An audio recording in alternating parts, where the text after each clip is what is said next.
Good morning, everybody. Just waiting to see if anyone logs on. I wasn't able to go live yesterday, which was Saturday, like I intended. I was on the road a lot and just in and out, and things took a little longer than I expected.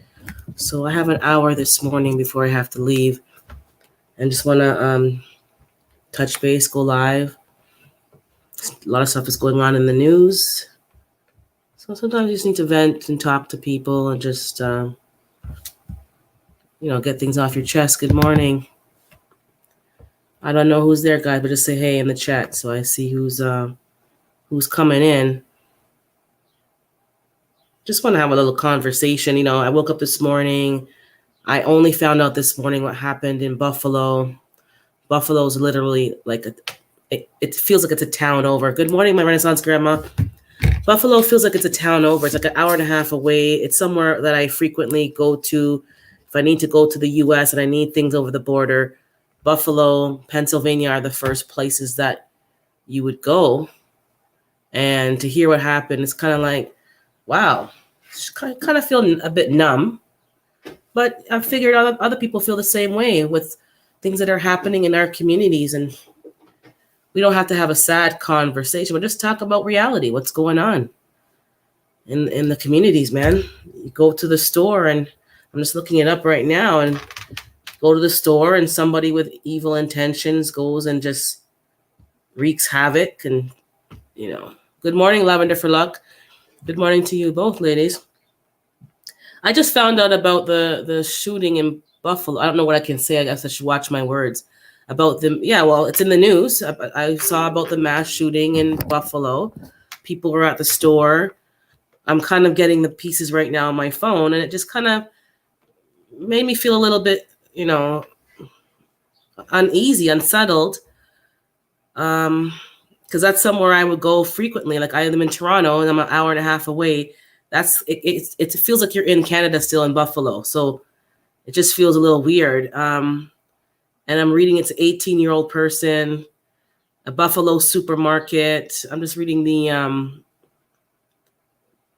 quick blurbs. He wasn't from that community. He was not from there. He went there. He's from outside the city, and it was motivated by racism. Again, that affects me because that's something that I would be a victim of. I'm Black, I'm pigmented, and some people have a problem with that. Killing 10 people,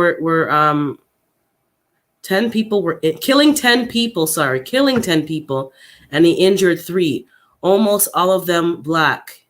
I'm reading this from the NewYorkTimes.com. So if the internet wants me to say I'm plagiarizing, I'm referencing my quote from the NewYorkTimes.com website, and I'm taking it from them. I don't know if it's all accurate, but it says here wasn't motivated by race, and he appeared in court hours after the shooting and pleaded not guilty to the charges of first-degree murder.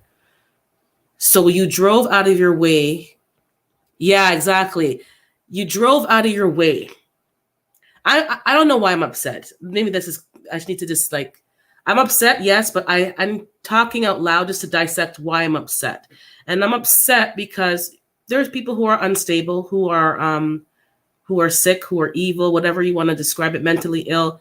But the accountability is not there. And that's really upsetting and not to see that he pleaded not guilty. So you went and did something to people. You went there with ill intent, malicious intent. You went and enacted your violence, and then you want to plead not guilty? I'm concerned, too, that there's going to be maybe a lot more vigilante justice, because a lot of us have seen things happen many a times over the years, and there's been no justice. And people are not as quiet as they used to be. But I'm not going to let this have be an hour of talking sadness, but just if you want to share, exactly, I feel disheartened. Yeah, it's just disheartening.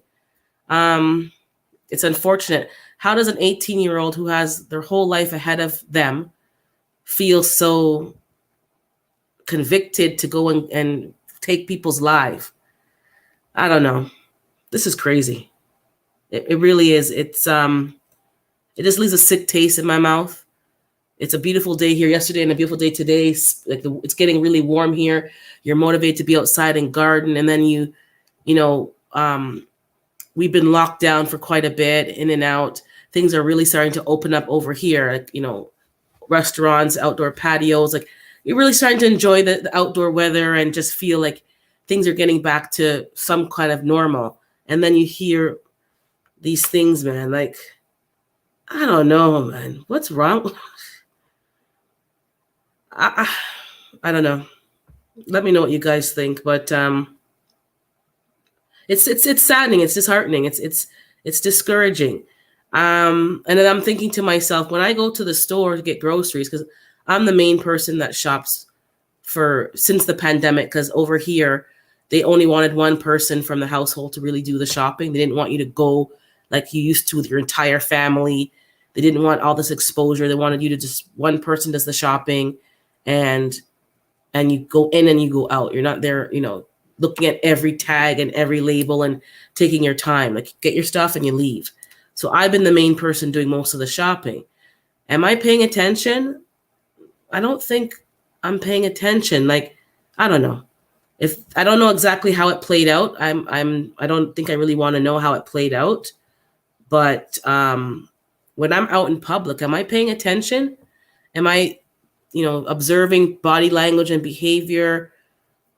Not as much as I used to be. I'm just and sometimes you're not in your phone, but you're scrolling on your phone. You're checking your shopping list on your phone.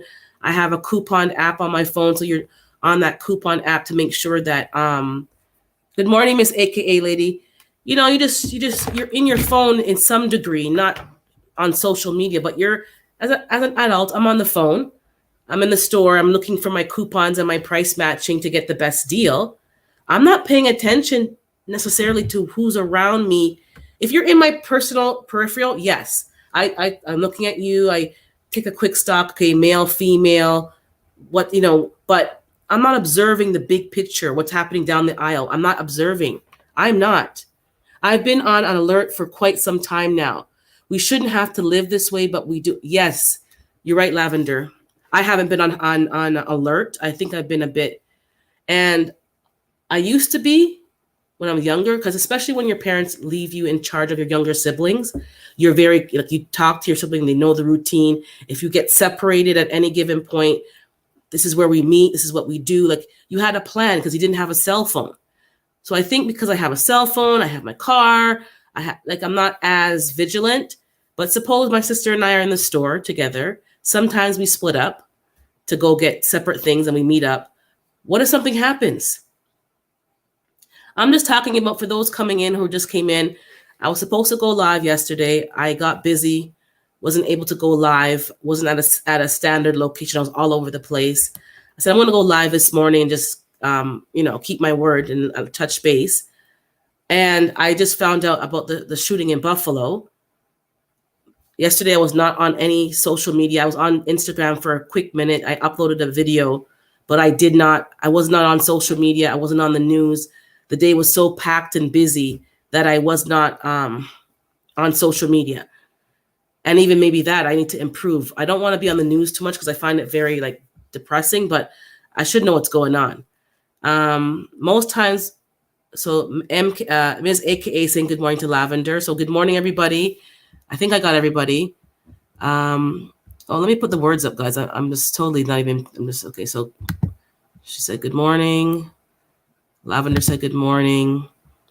Lavender's talking about that the violence is happening everywhere and saying good morning to each other.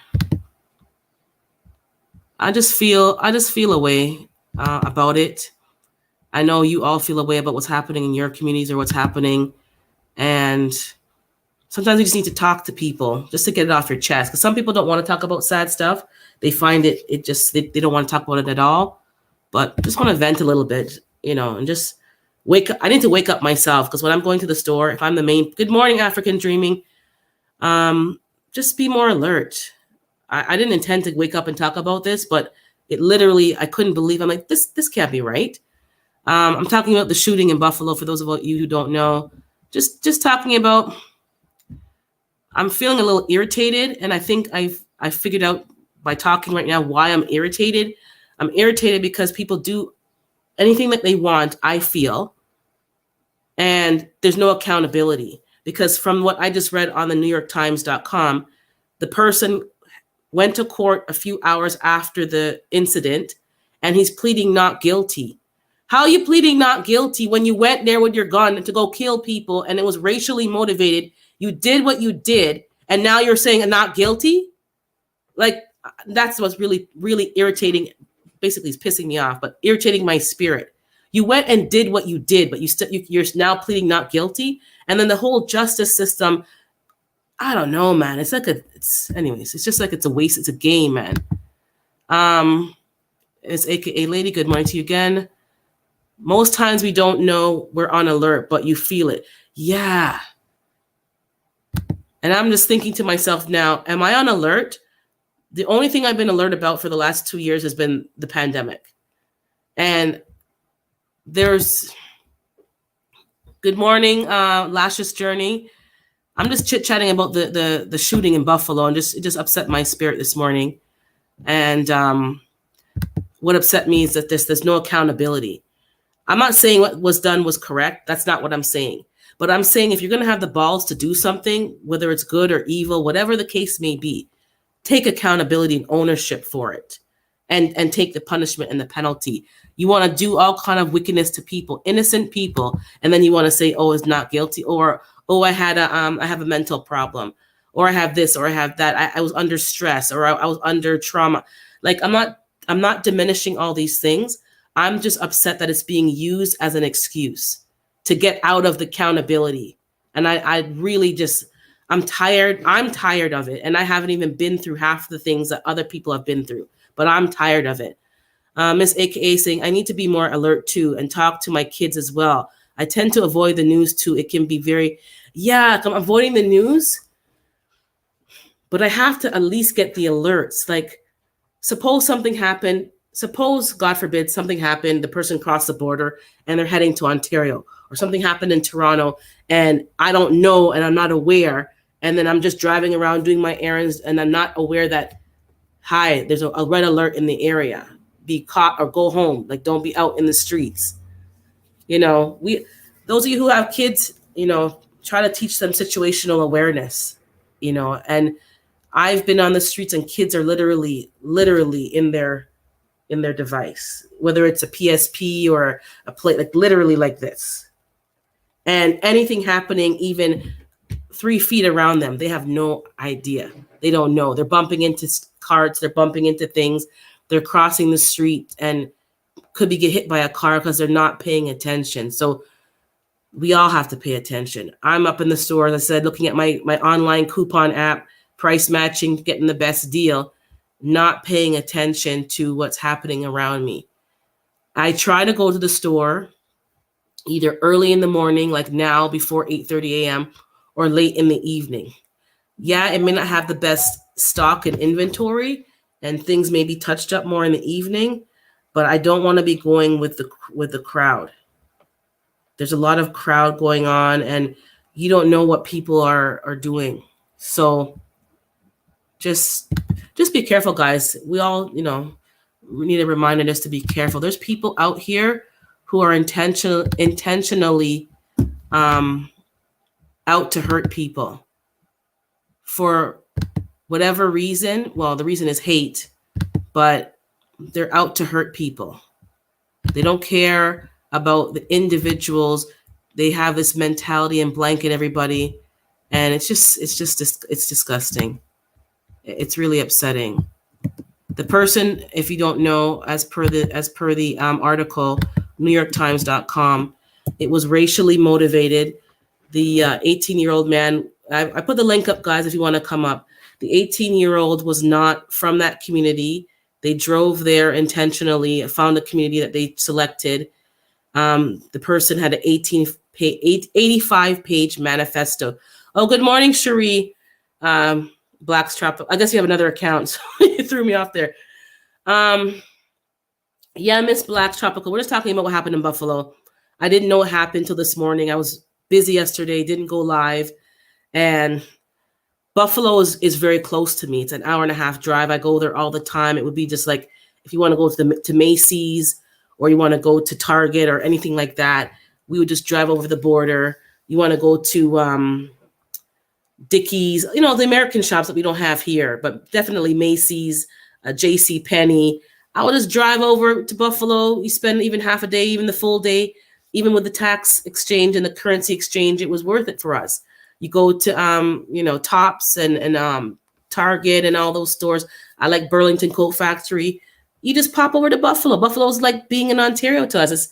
There's no gang banging or nothing like that in Buffalo. Like, it's a fairly, safe community. And to hear that this happened kind of just, it just made me sick, actually. It made me kind of upset. And then the guy's pleading not guilty. How are you pleading not guilty when you did, like everybody saw you do it? I don't understand. The link is there, guys. So again, good morning to Miss Cherie Black. I think it's Cherie, not Sherry. I think you said Cherie. So good to see you. Good morning. It's a beautiful day out here in these streets. It's over here. It's getting warm. It's actually getting very humid. It went from like cold and now like summer, spring is kicking in. Miss AKA lady saying, I heard about the shooting. It's sad that the shootings, it's so common. And it's back to the preparedness that I'm talking about in general. I don't know how to use a weapon. I don't know how to use one, but it doesn't make sense for me to sit down and allow all the crazies to have weapons and know how to use them. And then I'm stuck in a place where I can't defend myself. We all want to believe it's them and it's not happening where we are and to our family, but it is all of us, because people, as the article said, are driving out of the way to go to particular communities because it's racially motivated. And they want to, in this case, they wanted to kill Black people. I'm not making this a racial thing. I'm just stating the facts of the article. The person was racially motivated and wanted to hurt Black people. Good morning, Planter Garden TV. Just doing I won't be on long because I have to leave at a certain time, but let's just talk about what's happening, man. This is not good. We definitely have to pray. Yeah, you have to pray. When you leave, I grew up in a God-fearing home, my parents, and it's like when they went to the car, they prayed for safety. I just hop in the car and go about my business. I had to be like, nah, God protect me. I don't know what's happening around any given corner at any time. I don't know who's drinking and driving. I don't know who's in their car upset and then not paying. Like, I don't know who's texting on the phone and distracted. You got to ask the Most High for protection. Social media, in person, pay attention to. Yeah, I need to pay attention. I'm talking to myself. Sometimes I'm not alert to what's happening around me. I need to. Good morning again, Planter. I need to be alert and aware. When I go to a store, I go to the store and I go out the planned exit. What if something happens in the store? Do I know where the other exits are? The back? Do I know how to get out? Do I know how to, what am I doing? I don't know. I know, but I haven't done. I'm so like complacent. And it just takes one incident. It just takes one person to say, I'm going to go to that neighborhood. And I happen to be there. I'm going to go to that grocery store. I'm going to just start shooting people. You don't even have time to react. And if you got kids and somebody else with you and you happen to not be in the same aisle, they went to get something else and they're going to meet you back at the next aisle. And then you don't know where they are. You don't know if they're okay. You don't know if they were able to just to go get groceries. I don't know, man. I'm feeling a way this morning. I'm feeling a bit of a way. I'm just getting it off my chest, and I'm opening up the live so you guys can get things off your chest about if you've been in communities where there's been violence, there's been racial motivated incidences where the person wasn't even looking for anybody in particular. It wasn't a retaliation. It was just, you're one of those people. What was the store? Yeah, it was a grocery store, Lashes. It was a grocery store. So, people are getting groceries. That's a place where regular schmegular people are. It's not like, different age groups just getting their groceries. That's true. Our own people do this too, pretending to be friendly family, drive near and far, and the entire time have cruel intentions. Yeah. How can I protect myself from somebody who's going out their way to come to certain communities where they know there's a high amount of Black people to go and hurt? Like, I don't know. But what's really upsetting me is that the person pleading not guilty. It is what it is. We call it what it is. It's not complacency. We are we are not used to living this way. We don't think that an 18-year-old is going to be, get up and come with his guns to the grocery store and start shooting people. Who 18-year-olds are playing video games and hanging with their friends, or maybe they're in the science club or the chess club, or they're in sports teams, or they're, there's so many options of what 18-year-olds would be doing depending on their lifestyle and their community. But 18-year-olds, there's a lot going on when you're a teenager. Don't get me wrong. There's a lot of angst and there's a lot of things that you're going through when you're growing up and you're finding yourself. But there's so many options of socializing with an 18-year-old. I was out and about. I wasn't good at every sport, but I tried every sport. I was out, helping my parents. I was out on the music stuff. I was in the band. I was in piano. I was busy, man.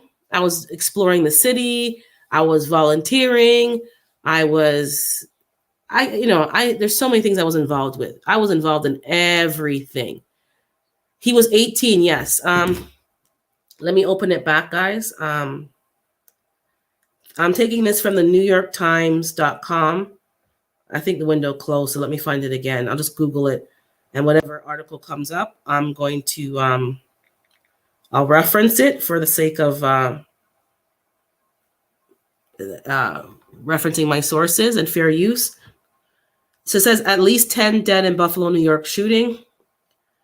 I'll try the CNN link this time. So CNN.com. It says 10 people killed in a racially motivated mass shooting at a Buffalo supermarket, police say. The 18-year-old suspect is in custody. 10 people were killed in a racially motivated mass shooting at a supermarket in Buffalo. I don't think it says a supermarket name. On Saturday by a suspect in tactical gear who was live streaming the attack. So you live stream the attack. You want everyone to see what you're doing. Oh, so sorry, Africa, I didn't see you. I was too busy. Oh, that's cool. So he live streamed what he did. Then he has the audacity to say not guilty. I'm at a point, I don't want to say it out loud, but I'm at a point where when there's a confrontation, I think the person should just be eliminated. I don't even want to waste time with the court system. Like, eliminate them. Because that just, how dare you? So now we're going to waste the whole court system with all this foolery when he was live streaming what he did. Isn't that like a closed, shut door right there? I don't know. I'm just jumping in. I'm just mad. I'm sorry. I'm just mad. I see. And I'm jumping in. Hey, everybody in the chat. Excuse me. I'm jumping in to support the live for a few minutes because I can tell. I've been following you. We've been supporting each other long enough for me to know when you're a little worked up, and I get it. Yeah. I get it. I understand.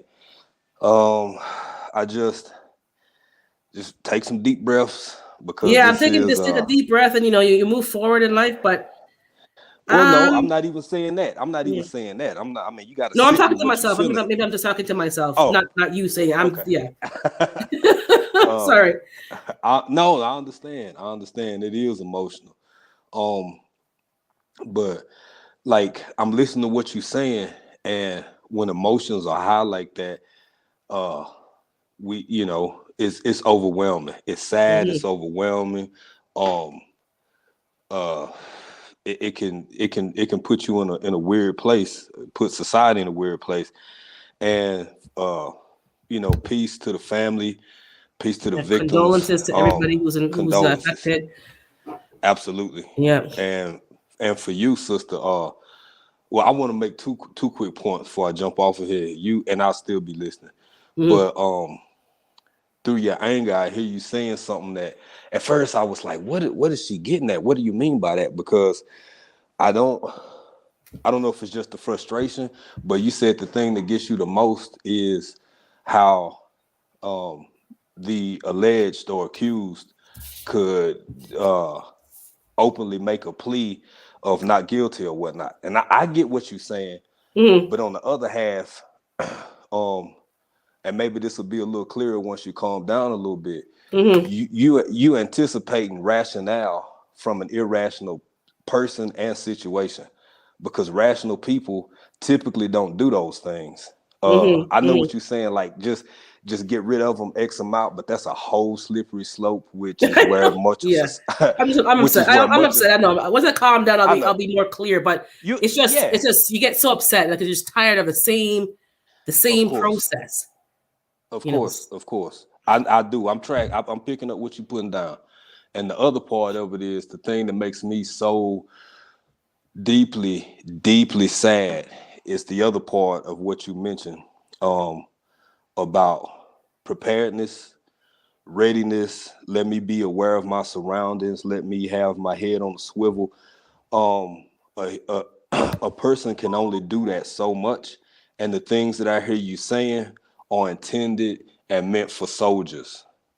Where Right. are we Right. when the civilian population has both private and public conversations about living in a state of constant readiness? Readiness is for soldiers, readiness is for military personnel. That level of readiness is a whole nother way of living, it's a whole nother lifestyle.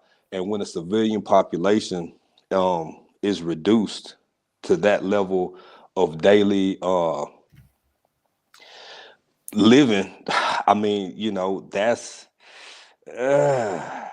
what do you And you do know with what? that, man? You're talking. This is reminding me again, like of the constant. Like it's draining. It's fatiguing. It's very it's draining for us to keep like having to live always like, okay, where's my kids? Where's this? Where's that? Like, where am I? Am I like that constant? Like, it's not healthy, and it seems like you know we're expected exactly to live like that. That's not healthy.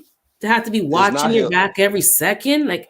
It's no, it's not. And when it does so much to the body. In our little community here, most people are gardening or gardening adjacent or something.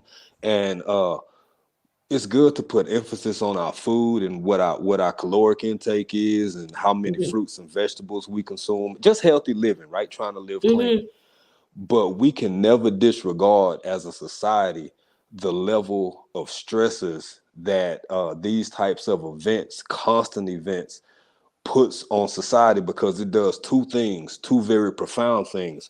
One of which is a portion of the society will be completely not complacent. That's not the right word, but folk mhm. get so used to it. It's just like living in a What's the really, word really for that? bad Is neighborhood. it numb? Almost like a numbing or Let's just use numb. Let's just go desensitized? layman's term. Desensitized? I don't know what the De, word is, but yeah. no, desensitized is the exact word, but let's just say numb. So it's Hmm. layman terms. Everybody understands it.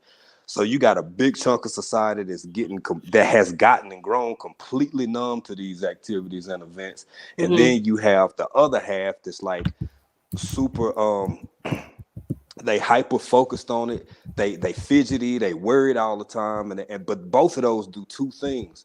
Your cortisol levels shoot up, blood pressure goes up. You don't really enjoy life the way it's intended, in my opinion, to be enjoyed, because you're in a Yeah. constant state of readiness, man. So now you got the civilian population walking around with, in a law enforcement mindset, in a military mindset. That's a hell of a way to live. And uh truth be told, I'm not a historian. But I do love history. You're a historian. You're That undercover.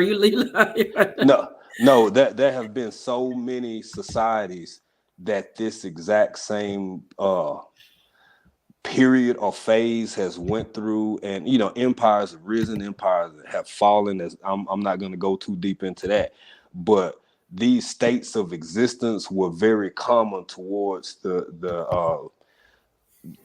the end, or just this big fluctuation in societal norms that I think America has had for the past 150 to 200 years, because of a lot of different reasons, a lot of different things. But my greater concern is you, making sure you okay, just letting you know that I'm here. people in the chat. I can't see them, but we here for each other, and we just got to keep Yeah, lifting each other it up. just reminds me, because when we first met each other, encountered each other on YouTube, we were talking about like the PTSD. Where we were like, this is the same thing we're talking about, and now it's manifesting, and it's like I was just thinking, like while I'm like reacting to this whole thing for me live, because I just saw it this morning, and it's like you're almost like, we as people, I don't want to make it racial, but I can only speak for me as a Black woman. We're not allowed to process. Like something happened in Buffalo. Suppose I was there or I was affected. It happened. Now, how do I move forward? Where's the, like, are we, I don't see any conversations. Are we allowed to talk about it? I'm feeling a little way right now, but once I calm down and rationalize, I'll be okay. But course. Are we allowed to vent? Like, I don't even see that. Like, we just have to move forward, tough it up, suck it up, march along. Well, that's not that's, you need to vent too. You know what I'm saying? Yeah, well, that's part of the conditioning, and that's one of the side effects of what we mentioned earlier of being desensitized to it, because you'll also find people like yourself who want to who need to go ahead and get that disclosure out, who need to converse with other people, who need to share feelings and emotions. Right. And then you have another big group of people who like, man, so what? Why? You'll have people watch later today and tomorrow. The conversation will shift to people forgetting about it, to people saying, oh, well, it's just another one, to saying, well, nobody remember this in 3 weeks. And the sad thing about that is the fact that they not lying. They're not lying. Yeah. Exactly. So, I'm looking on my phone. Hey, Hands in the Dirt. And he's here. Okay. Let me just say hi to Ms. Sorry, I forgot her. True Mammy, good to see you. I don't know if I saw you before, but thank you for stopping by. People are agreeing, but I'm just going to scroll through. Hi, Hands in the Dirt. I didn't know you were here. But we're just talking about, I'm venting, but I'm venting in public. I'm just tired of just people just shooting up people for no reason. It's not like it was a retaliation where you could see why, it's happening. Just people in the grocery store getting food for their family, and somebody decides, I'm going to go to that neighborhood. They're not part of the community, and I'm going to, wreak havoc, and I'm going to live stream it. I just realized that the person was live streaming it. I know, like, it's just, social media is being used for a lot of wickedness, and showing somebody's suffering is just disgusting to me. And you're going to videotape what? You killing children and mothers, and like, what are you doing? Like I guess my tolerance for like, oh, they're ill, oh, they have a problem, oh, they need help, and we're always coddling the accused. What about the victims? What about the trauma that we're going through? Me having to see that is still traumatizing, because it's reminding me of other things that I've actually physically seen in person. Right. It's just re-triggering. Like, so what about us?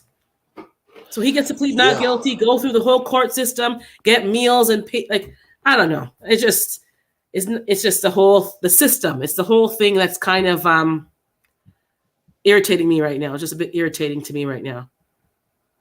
It's irritating, period. But I mean, the whole concept of jurisprudence, if you really think about jurisprudence, you don't have to have a law degree, I don't think, in order to rationalize some of these concepts of the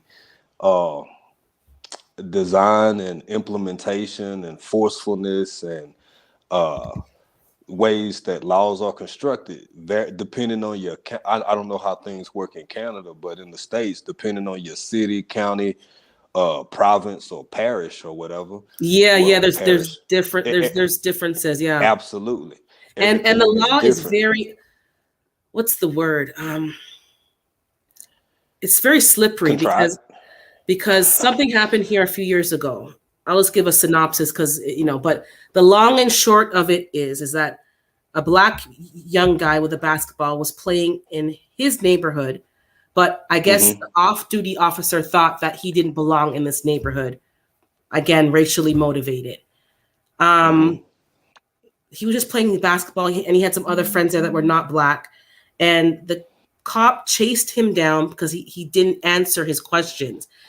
you don't have a right to question me. You're not like, I wasn't doing anything criminal. So some people teach their kids, like, just move. He chased the young boy down, beat him with some kind of pipe or something, and basically he lost one of his eyes. Yeah. And after all it was said and done, I'm talking maybe a year or two after, you finally, get through the court case, you finally get a judgment. He didn't get charged, the cop. He was off duty, and whatever the wording or the phrasing of the actual law was, didn't allow for the judge to charge him with anything beyond a basic crime. And the pipe could not be identified as a weapon. It wasn't classified as a weapon. Like all these little trickeries and the little wordings and stuff. So the young boy who was playing basketball, walking with a group of his friends to go, cut through an alley or cut through, a walkway, lost his eye because some jerk thinks he has a right to question a Black person of what you're doing here. Why are you in this neighborhood? Just a kid with a basketball. And it happens. And he didn't get charged. So it's not just in the US, it's happening here, but it may not be and people are just tired. It's like the law should make some kind of sense. There needs to be some kind of logic. There needs to be some kind of fairness. And because of the wording, and they know how to, get a good lawyer and yeah, that's part of it too. But I think let's simplify this a little bit, because rights is a powerful word. You have I have my God-given rights, my Bill of Rights, and one of my favorite people broke this down a long time ago where it could be understood. Let's say rights, and that's a strong word and it's powerful. It goes right hand in hand with laws. Do we really have rights, or are we given privileges? Privileges that can be stripped from you at any given moment under the right circumstances. Like you said, the trickery, the lingo, the people, 8 paragraphs of legalese written just so what you just described can in fact be the case, because this particular type of weapon doesn't fit in the category to equal assault or deadly assault and all these other variations. So do you have rights, or do you have privileges? Privileges that can be enforced on your behalf, or privileges that can be stripped from you when it's convenient. These are questions that, I choose to ask myself. I don't get in grown folk business. I almost said these questions we need to ask ourselves, but these are questions that I ask myself. And from what I see, it's just it's different everywhere. We got people from all over the chat, all over the country and world in the chat, and each person in their immediate locale where they are right now, there's this different set of city ordinances, city this, city that. And to get back to the other point very quickly, there is no way, as much as we try. Now, you can be better prepared or less prepared, but it's so sad for society to live in the state that I hear you talking about, my sister, because the reality is it's a consequence of our existence. Now, that's something I've accepted fully. You can be as prepared as you want to be, but living in this realm of existence on this earth in the year 2022, there are just some things that are beyond our control, and you never know when or where or how or what motivated them, what motivated this person and that person. And even though that there's poverty here, there's things here that completely turn other people off, when I explain these types of events to my Tanzanian friends, they are completely in disbelief. Yeah. Some of them will even go YouTube stuff and be like, bro, come to my home and be like, bro, you got time to kick it for? Yeah, what's up? What you got? Yo, look at this. I saw, is this real?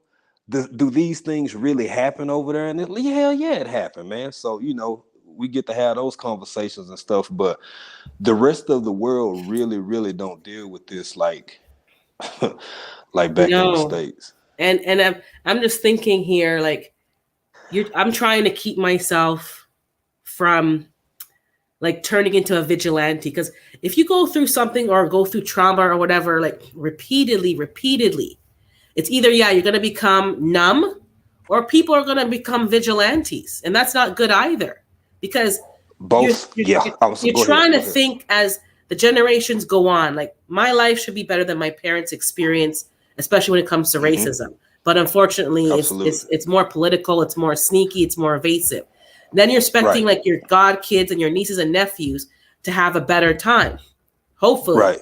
Nah. Then you realize, nah, it's not better. It's just as sneaky and crafty, and people be, taking people's lives because they're jealous, because they're doing good for themselves. Then you're hoping that the grands are gonna, and then you've come to realize that it ain't getting no better. It's not. It's getting kind of almost worse. So how do we prevent ourselves from becoming vigilantes? Because we can't continually tell our kids and our grandkids, say, "Oh, you gotta love, you gotta forgive, you gotta just move." It's getting kind of old. Like, I'm not being disrespectful. I'm in my feelings right now. So it's like the Martin Luther King marching. Like, how much marching are we going to keep marching? Like, do you expect people to keep marching? It's been 50, 60, 70. Like, we just marching. Like, I totally understand.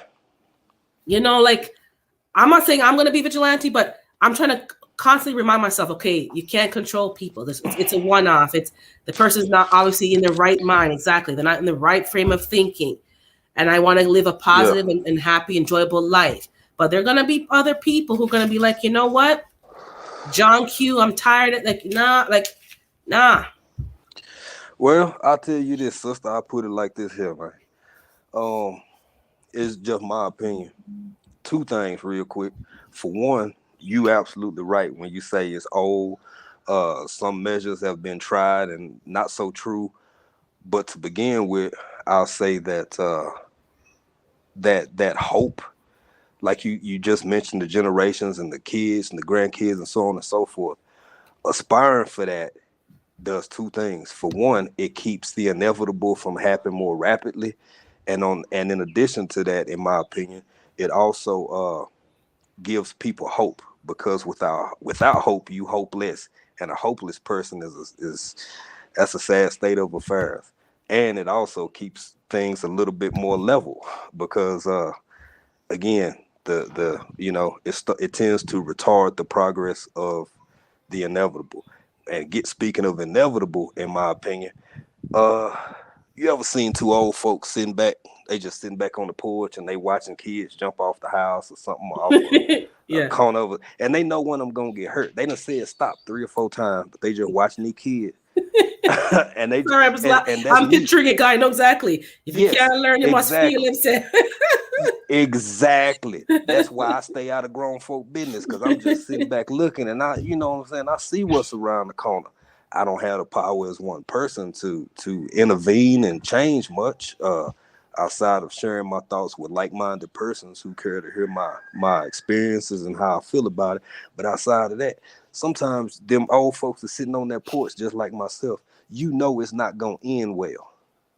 Yeah. And that's all I can do is sit back and watch a set of circumstances snowball, catapult into further catastrophe day by day. And all I can do is sit back and do my little meditation and speak with the Most High, and raise my chickens and mind my business. And because it's just not going to end well. When you look at a trajectory of a circumstance, I mean, you ever seen a slow wreck? I done seen people in the wintertime have real slow wrecks, like cars 100 yards away from each other, sliding towards each other, and can't neither one of them do nothing about it. It's a slow wreck, and you just watching it, glad that it ain't you. That's kind of where we at. Wow. It's just, it just triggered, layering, and it's triggering. I'm like, man, I'll be fine. But just, I'm trying to rationalize. I think I'm trying to rationalize the events, and then rationalize him pleading not guilty. And obviously he's not rational, but just the fact, like, I think my question to myself and to society is, why are we even entertaining and allowing this? This is where, back to the rights and the privileges, and it's like, if you are live streaming your criminal activity and it's a closed shut, like, I don't know how to word it or how it needs to be framed, but certain things should not be even entertained. And that's where I'm having an issue with I all got an these answer rights for and you. privileges that we're all like, I, treated I have fairly. I don't know. Sorry. I do have an no, you're right. And I understand why you feel that way, but I do also have an answer. Now, if you think about that, what's the alternative to that? And you just used the exact precise word, vigilantism, only in the opposite direction.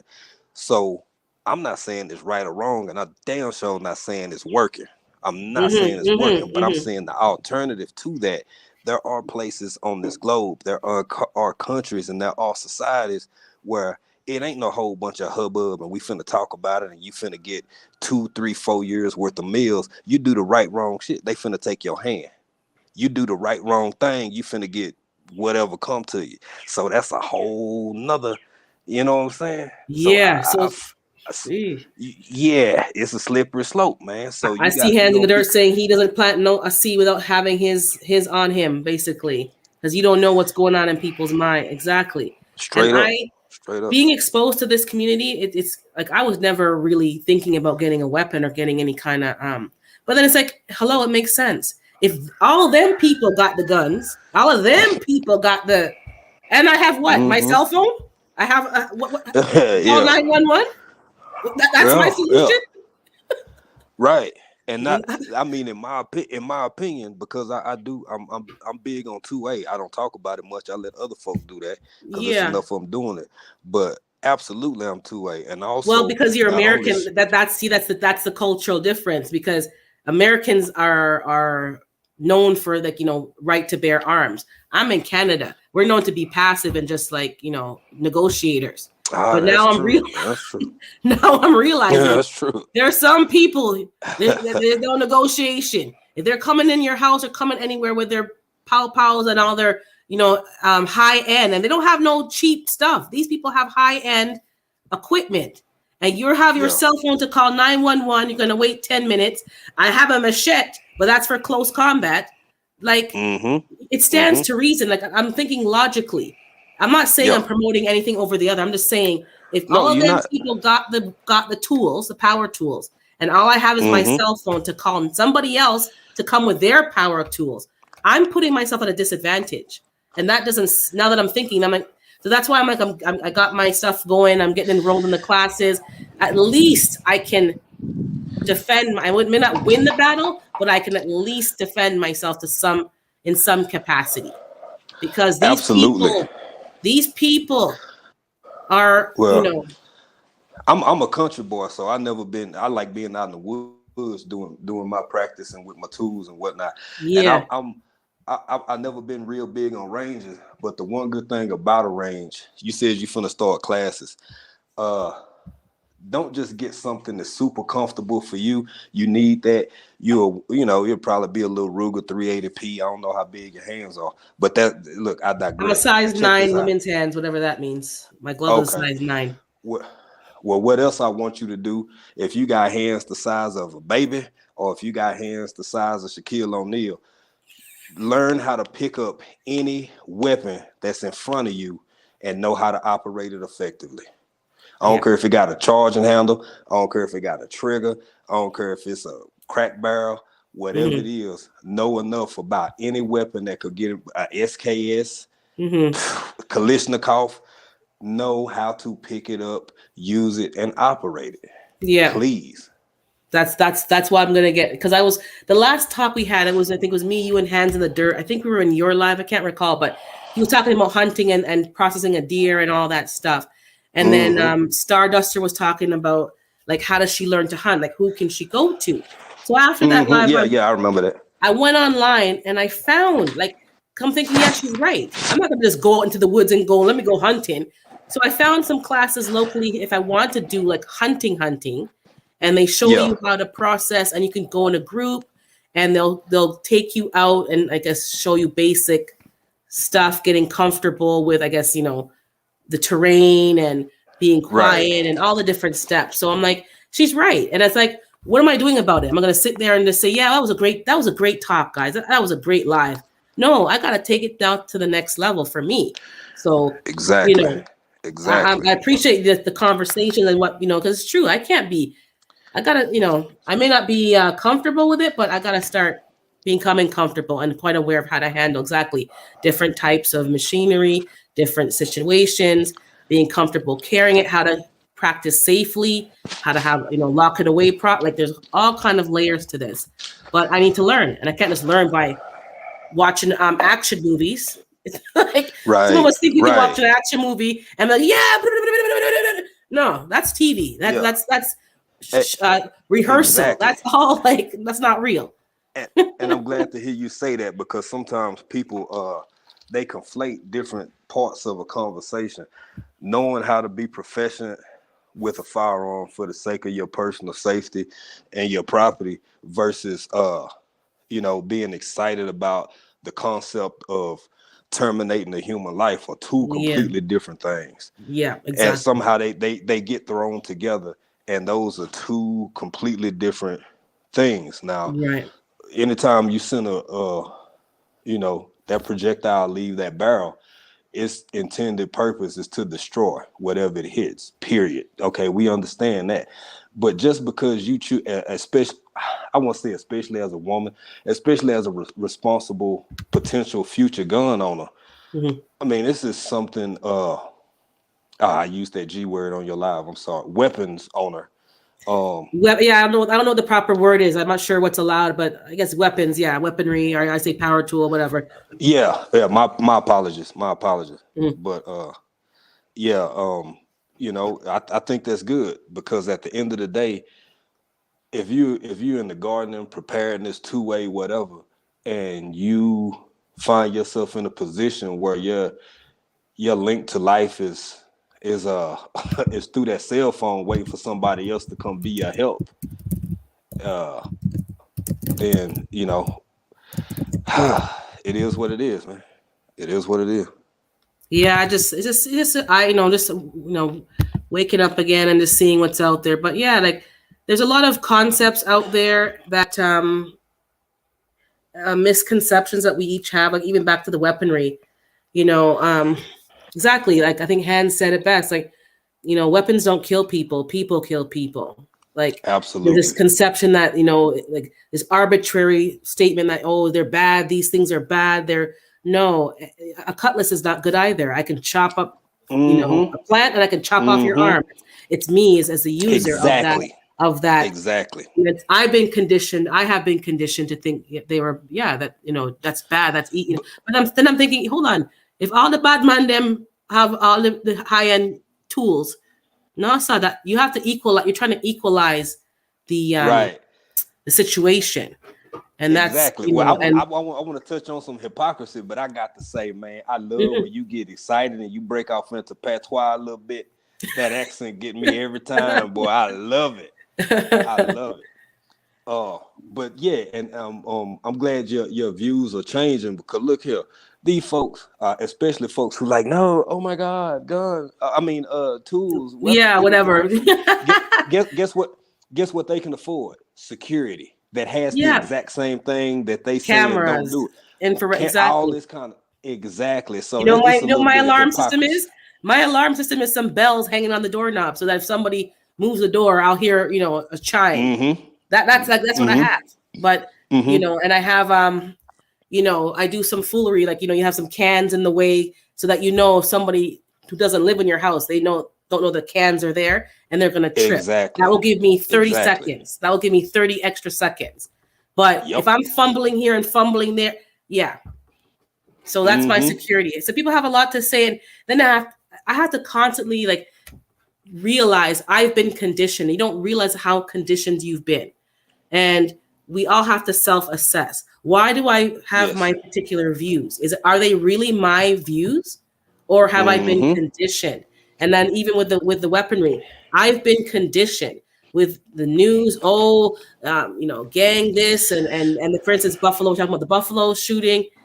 The machinery is not the problem, and we need to make laws so that they can't get them. They already have them.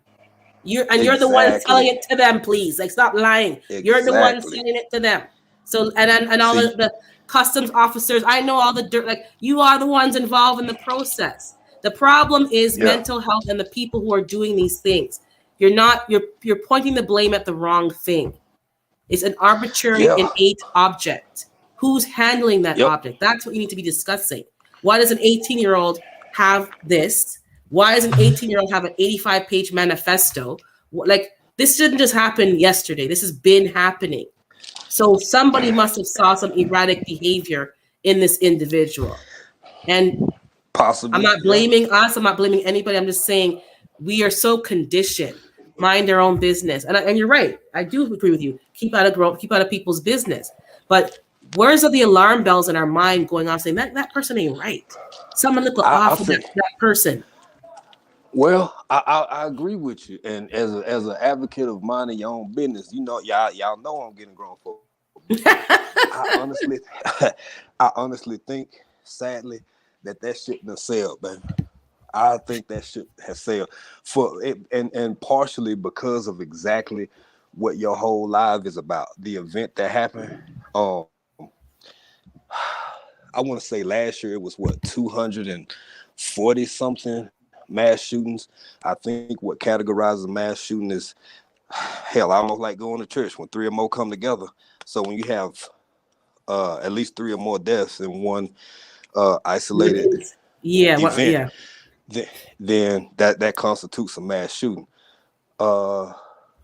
People don't want to get involved for a lot of different reasons, and rightfully so, because sometimes I won't go into how other people can be victims sometimes or whatever, but sometimes when people, and this is information anybody on this chat could look up, when people have gone forward or have stepped up to be that one, sometimes they either become a victim themselves or just go completely ignored. So what's exactly. What's the motivation? What's the motivation to insert yourself in this chaos and this calamity? Exactly. And I'm not inserting myself either. I'm not no fool. So I can get chopped down and get no. There has to be a collective, and the collective, that's exactly what I think has happened. The collective has just been dismantled. And there's no collective. Yes. You know, and we don't understand the power in the collective. We're just all like minding our business, staying in our lane, keeping our head down, trying to keep, our family alive, trying to keep out of, certain neighborhoods, trying to, elevate ourselves. But, it's the collective, and we're missing that. I'm missing that definitely over here. I was talking yesterday about, I don't even know my neighbors. I don't even know their name. Like, I remember that. Yeah. There's layers to this. Like, we are all in our own little, home or in our bubble. We wave and say hello if you see them across the street. Yeah, good morning, out of courtesy. Some of us don't say nothing at all. And there's no relationship. There's no connection until you see the police drive by and say, oh, they're a quiet family. I didn't know he was doing that. Like, oh, I didn't. Exactly. Of course you didn't know, because nobody's talking to nobody. Everyone's in their own bubble.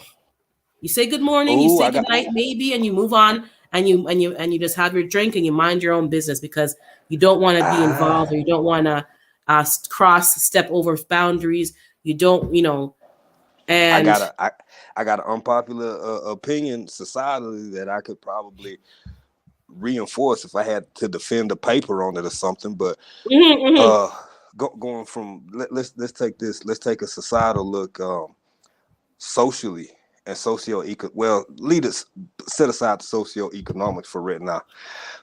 So the end of desegregation was a pivotal moment in U.S. history. I'm not that familiar with Canadian history, so I speak on what I know.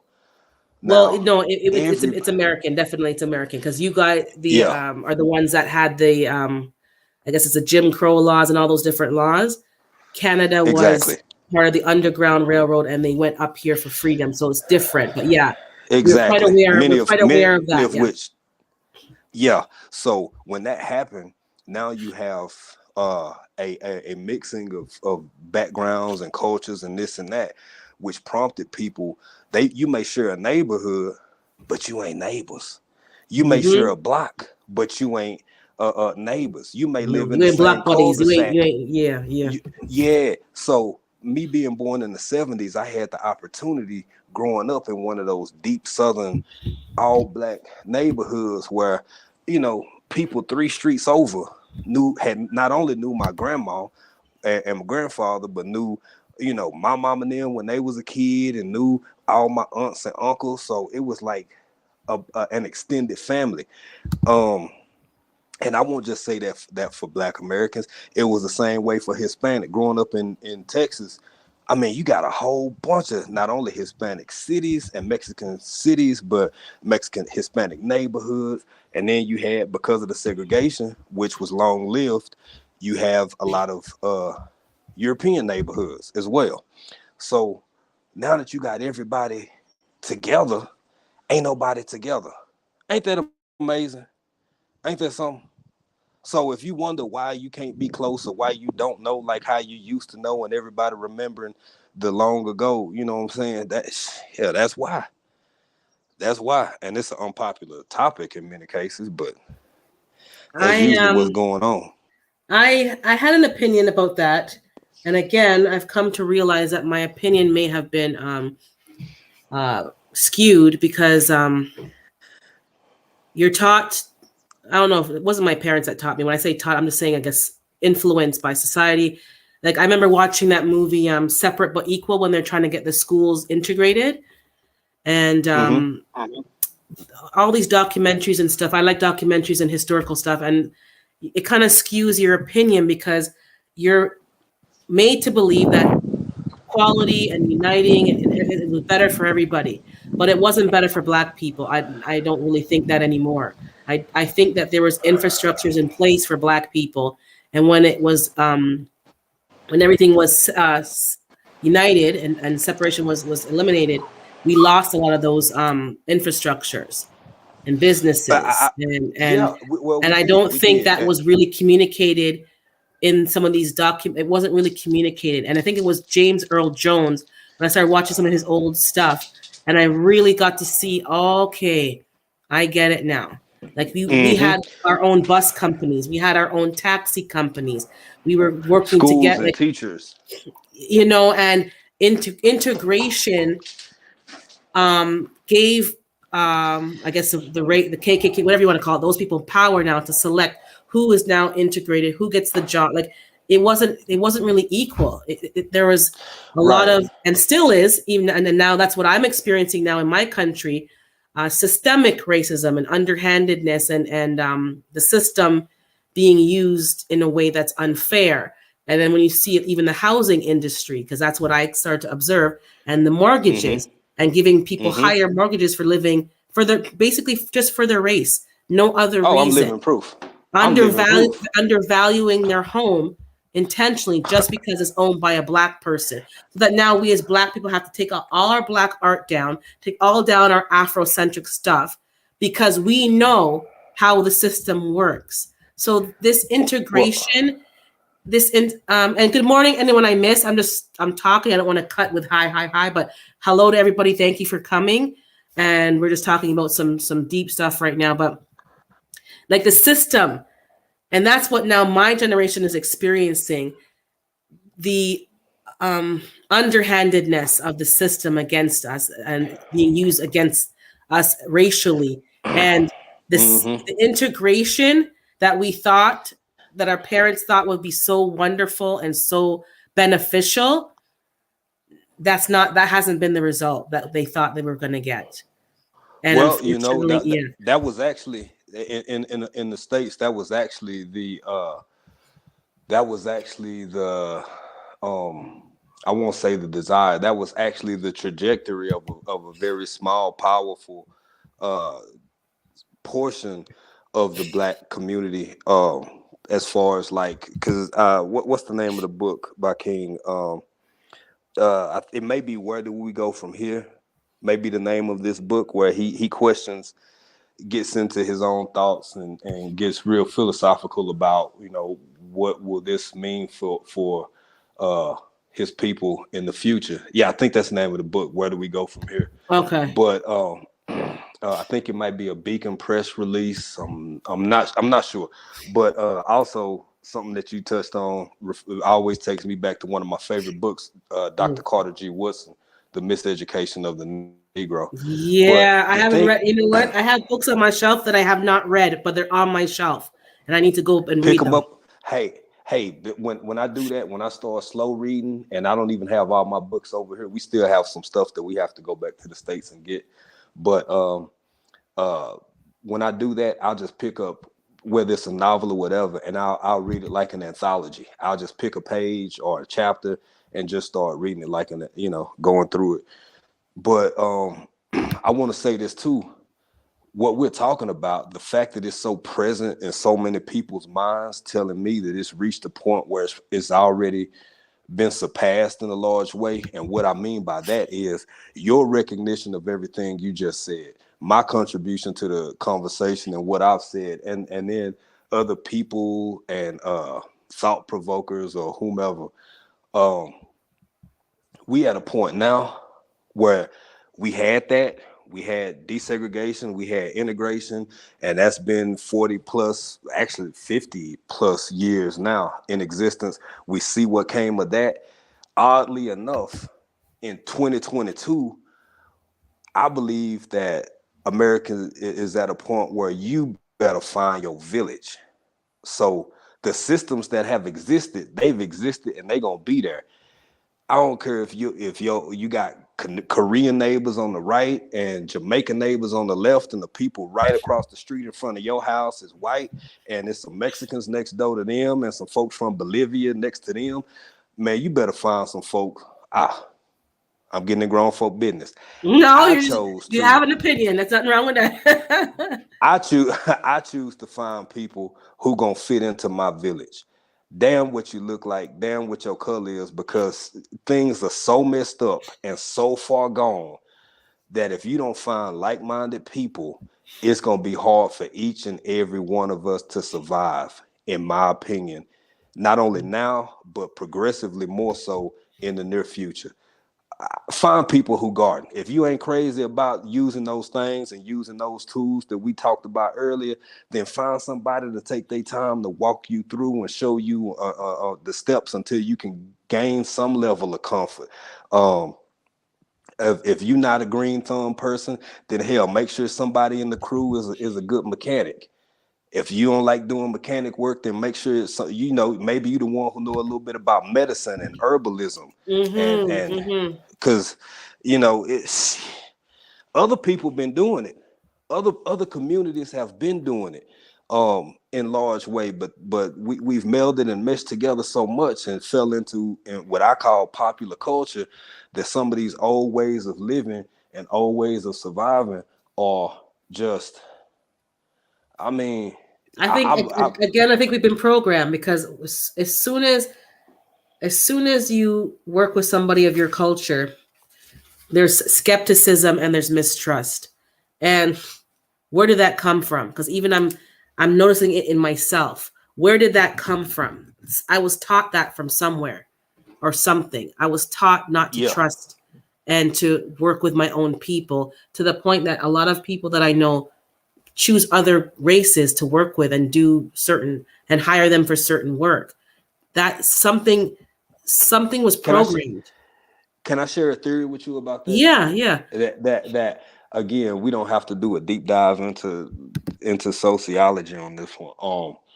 I encourage people to read Dr. Carter G. Woodson. I encourage people to read what's his name? He wrote a book in 2014 that is it's a game changer for me. I mean, it reinforced much of what I was learning at the time and I already knew. But Tom Burrell. Tom Burrell's book is actually called Brainwashed by Brainwash. Tom Okay, I'm Burrell. gonna write that down. Yes. Uh, that's another good read. So with what you just described, just like, okay, we need to count on us and just our people and do this and do that, which I agree 100% because most other communities do that. Now, here's where the little caveat get tossed in. So while simultaneously doing that, you're an existing member and part of a group and of a demographic that has also been on a mass scale encouraged to uh completely live under the influences of pop culture in many ways. Something I like about Hands in the Dirt, he say this all the time. Like when we chopping it up, he on my live, I'm on his live, whatever. He be like, man, I ain't never bought no Jordans. I ain't never spent my money on this. I ain't never spent my, and you know, I'm not knocking anybody who does, and neither does he. But for the amount of money that's spent in the by the Black American community on so many of these products and items and things that are actually another family's last name, it's actually insane. And when you get over into Tom Burrell book, he talks about, and he does really good footnotes, and he gives a really good breakdown of even how Black people are more likely to, and we're talking about middle class, we're talking about the proletariat class of people in our demographic who will spend more money on the most expensive cleaning products. They'll never go for the great value brand Lysol. It has to be the real Lysol. They'll never go for the off-brand laundry detergent. It has to be Gain or Tide or whichever one costs the most, because of the association of the lack of cleanliness and mottliness and being unkempt that's associated, or that image that's been placed upon us societally, all the way back to slavery, and then Reconstruction, post-Reconstruction, Jim Crow, so on and so forth. So you're absolutely right. You're saying how, but this is a quick breakdown of how that can happen, because you put us in a situation where we need each other so desperately, while simultaneously you're making the overall mass of us step away from farming, step away from gardening, step away from which some of us wanted to run from anyway, because sharecroppers was getting robbed. But set that aside. So you push us away from this, and you just touched on gentrification. Well, the people with the less are always at the back end of that. So when we were forced to live out in rural areas and commute on the back of pickup trucks to come into town to work and hopefully wash dishes, hopefully work at the jazz club, hopefully work at this place or that place, and then in the evening have to go back out of the city limits and confines. Well, that was a big shift in the 1950s at the end of World War II, where and also with that, what else was happening was Brown v. Board of Education. That happened in the mid 50s. All of these big political and constitutional changes that were taking place, many of the people in power said, okay, we want to be back in y'all stay in town. We got these ghettos for you. Now we're gonna go to these new things called the suburbs.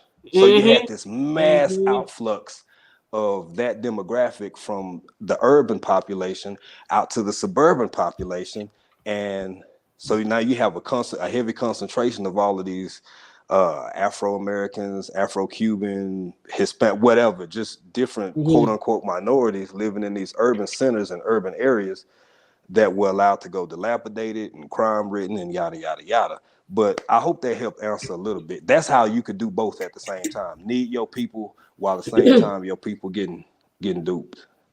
I think I can only speak from my personal experience and what I'm observing, but I think we as people are changing our mind. Like I saw your comment, Ms. Cherie. Yeah, there's some dishonest people in the community. There is we've been burned. Most of us have been burned more than once, which makes us more apprehensive. But as in general, I know for me, I'm more conscientious of where I put my dollars, where I put my business. I understand the bigger picture, and having conversations with people, they understand the bigger picture too, but they're not willing. For instance, I've mentioned this before, but hair products. We're the only people who use our particular hair products. We're the only people who have this kind of hair. So when you're going to a store that's selling our products for our people, I try to support a Black-owned store. I'm not being, if anyone on the line who's not Black, it's not a racial thing. It's an economic thing. If we are the people who are using these products, then the people who should be benefiting from that industry should be Black people, the store owners, the manufacturers of the products, the whole line. And a lot of the companies have sold out the products to other people and other corporations, so they're no longer Black owned. The hair stores are no longer Black owned. And I've had conversations with my girlfriends, and they've said they'd rather go to the other stores because their cost less. And I said to them, what is less? 10 cents, 20 cents, 50 cents? Because in the grand scheme of thing, that's not much. We should spend the money in our stores so that we can promote the business. And that store owner is going to spend money on Black vendors and Black manufacturers, and it's going to help the community. And they don't care. They're like, I'm going to go where it's cheaper. I'm going to go where they're open late at night. I'm going to go when they're, and it's like, if we're not willing to make a concerted effort to spend our dollars, where it matters, especially for products that only we use. I don't know what else to tell you. I'm like, that being said, we've all been burned. I've been, and you're more cautious of how you do things and how to do things legally and proper. Like, you educate yourself and you kind of learn to protect yourself. But I try to use, our people, because if I'm not using our people, who else is going to use them? Who's going to use the plumber and the electrician? Right. And then, you have to build relationships again. We have to build relationships with our people again. And we have to make them accountable. So if I use a plumber and he burns me, it should be very evident that when I speak to you, African Dreaming, that you're not going to use that plumber, because if you burn one of us, you burn all of us. So that there's accountability for him to behave and conduct himself in a proper manner. If my mechanic screws me over and overcharges me, and you find out, you need to say, yo, you screwed my sister over. I'm not sending my wife over here. If you're going to treat her like that, nah. And then that accountability is going to keep us more honest. But everyone's doing things in secret. You're burning people in secret. No one wants to say, oh, I got burned by this person because, your pride. No, expose the people them. Well, you know what? Sorry, go ahead. No, I agree. No, I agree with you, sister, 100%. The one part of that is, how you help that come to fruition more practically and more rapidly is by having a community that doesn't exist anymore. And I'm real slow to be pessimistic. I'm very slow to be pessimistic, but this is where my pessimism stands out, and I stand on it. I don't know how. Let's say the Black American community recaptures that again. I don't know, and I'm not saying it's impossible. No, it's not impossible. But where do you start? Like, exactly that same thing I'm saying. Where do we start? And how does my decisions impact everybody? If it's just me alone doing this, it's not going to do nothing. So, Well, this is going on since the changes were made. These are conversations that have literally persisted during the end of segregation, not desegregate. Yeah, the end of segregation. Yeah. People like Dr. Francis Cress Welsing, people like all through the 70s, that whole I'm Black and I'm Proud era came out, and then the next thing, and that led to a whole bunch of afros in the 70s, and by the early 80s, everybody was back to pressing curls like it was, and I'm not knocking about the hairstyle, because I have locks, and a lot of people don't like locks. But you're just observing. You're making an observation. Nothing wrong with that. Yeah. Exactly. And you have to also consider and throw in the fact that when another group is societally advantaged to you in such a profound way that when you couldn't read, when reading was illegal for you, that's another point. You was talking about laws earlier, and these laws and hell, there's been a whole lot of laws that a lot of people are happy don't exist no more. That's how finicky and funny laws can be. But can I ask you a question? Because you said a lot, and I'm very interested, but I want to maybe go back in time.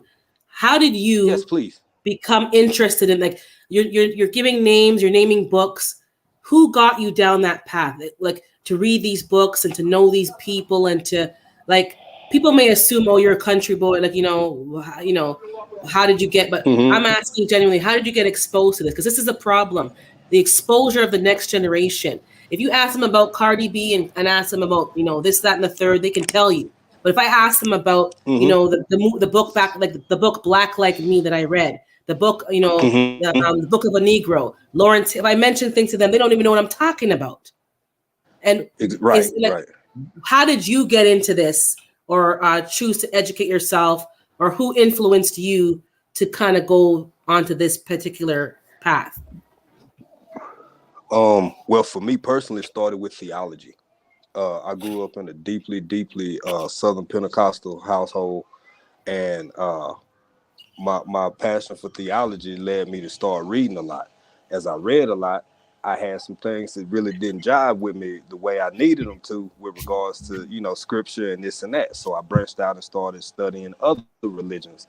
And as I branched out and studied other religions, I saw they were a lot like I had the same problem with those that I had with mine, which led into paying attention to politics and uh, philosophy and stuff and things of that nature. And those kind of catapulted me more. It was sort of an age thing too. Mm-hmm. Back when in '08, I was really kind of taken aback by the whole Obama thing. I was like, most of us in the beginning, of course, were kind of like, wow, okay, this is Yeah, interesting. yeah, So historical. Yeah. yeah, and it thrusted me into a study of politics that I never had been in before, and also, I told y'all before, I don't really like talking about education, but I can read and write and uh, sociology major, yada yada. It is what it is.